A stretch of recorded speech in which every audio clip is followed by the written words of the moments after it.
Hello guys, welcome back to AB classes. Today we would take up the concept of business entity.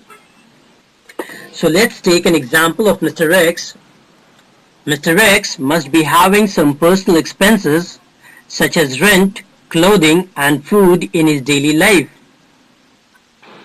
Now Mr. X decides to start off with a business of say buying and selling mobile phones by the name X Mobile Enterprise. And for that purpose, Mr. X have introduced cash worth 10 lakh rupees, furnitures valuing 3 lakh rupees, and computer worth 2 lakh rupees. Simply put, we can say that Mr. X has given 15 lakh rupees in total to X Mobile Enterprise. This amount of 15 lakh rupees is the liability for X Mobile Enterprise, since it has to repay it back to Mr. X sometimes in future.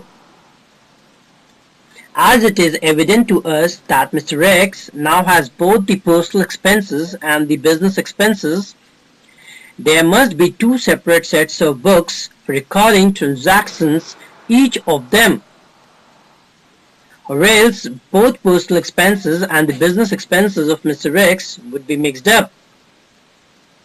Consequently, Mr. X would not be able to find out what are his personal expenses and what amount are of his business expenses.